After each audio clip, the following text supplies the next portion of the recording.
Hey friends, here we are. Like I said, I promised I'd give you a little tour of Reedley Street Farms. Here we are. We call this Elliot's farm too, because you know you're Elliot. So first of all, right behind you, what you got going there? This is a little hot house. It's made out of PVC and plastic. It's not a really serious greenhouse, but kind of. Yeah. We have heat mats over here where we start all our seeds. A little misting system. Yeah, it's just. I don't use it so much at this time of year because it gets too hot. Yeah. But for the winter months, it's a great place to start the seeds and get stuff going. Yeah, and we're at July 2nd, by the way, 2015. Yes, for prosperity's sake. Yep. All right, excellent. And we move on. Let's see. I can take you. And there's the Wonder Dog. Yeah, that's Chops. Chops is cool. Huge too. He is huge. He's mellow. This is sort of the long-range plan of what I'm hoping to do here. These are fruit trees, and really I'd like to fill this whole space as a large orchard. I've been lucky enough to apprentice under someone who's a rare fruit grower and a really accomplished orchardman. So this is phase one, planted that last year. So that's 1 year of growth. Excellent. And so that's, yeah, that's kind of the long-term vision. Vegetable gardening is really fun. It's also very intensive. And I think trees are really cool because they're resilient. You know, they can ride drought and all this stuff when they're established. So, yeah, that's planted there. That's all prunus, which is plums, apricots, peaches, nectarines. Stone fruits. Stone fruits. Yes. Which are planted.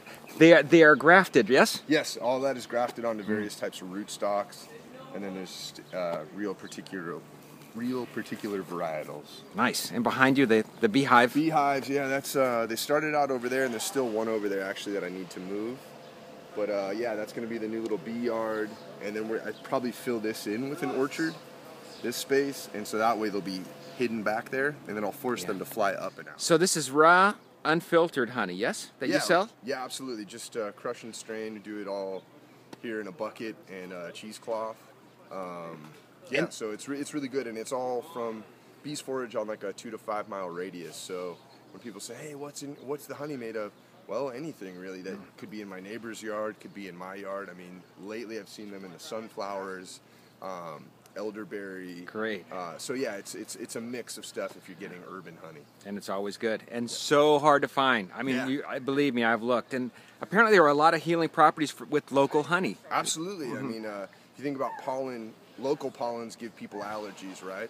Well, then honey made from those local pollens is a way to kind of like bring it into your system and get maybe a low dose exposure, right? Build a tolerance. Exactly. Yeah. All right, let's go take a look at some more stuff. Cool.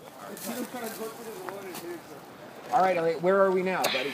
Well, this is the original garden patch area. This was all planted in garlic last October, but now it's all black beans. So once we harvest, it's kind of intensive. We put compost in, little fertilizer, we till it, build a new bed, and plant a new crop. And so all of this was what we did a week ago. So this is after 1 week. Already then, go ahead and pan out there. Yeah. All this is sprouted. In a week? In a week. In a week, yeah. You know, that heat is just basically to get them started, it's heat and moisture. So keeping it real moist, and then really with the hot heat, they germinate super quick. So that's I never had that kind of luck. Right? Never, ever. I think it's just, yeah, you just got to stick with it. That's what it looks like. So that's maybe about 3 weeks ahead of it. Okay. So those are all black beans. You have an owl here? Yeah, maybe to kind of scare the birds, but I don't think they're actually that scared of it. Come on closer, buddy. Yeah, this was in my neighbor's yard. Check out the scary owl. Scary Larry. It works a little bit? Yeah, I was just trying to keep them out because they like to eat the young sprouts when they pop up. But very pleasant here. Got some more stuff. What do we have? Yeah, this is tomatoes. So these are just tomatoes, and this is concrete foundation mesh that you get at like Home Depot. It's a way to make a really strong cage, and so it can support a tomato plant getting really huge.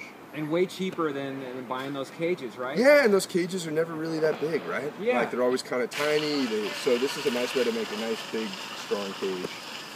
All this will get cleared out today, and we'll be planting more beans here. You got beans here. Let's do a pan out over there. Yeah, that's squash, zucchini, squash. We got sunflowers in the back, garlic.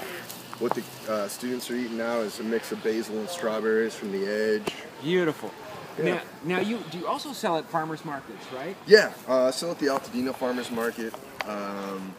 So occasionally, my friend has a market from his house, which is not totally legal, but Okay, well, yeah, so we do that. So yeah, I try to find local means of getting rid of the produce. Today, I'm actually a lot of what I use here is from a local coffee roaster called Groundwork Coffee, and Great. they're awesome. They're hyper local, and so I use a lot of their byproducts, their burlap bags, etc.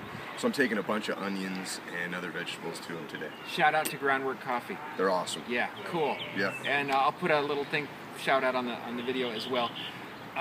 Now, what if somebody like, hey, I can't make the farmer's market. This is great. I want to buy some stuff from you. Can they hit you up on? Yeah, you can hit me up Facebook or you can email me, Reedley Street Farms, Reedley, REDLEYST Farms. You can shoot that right there.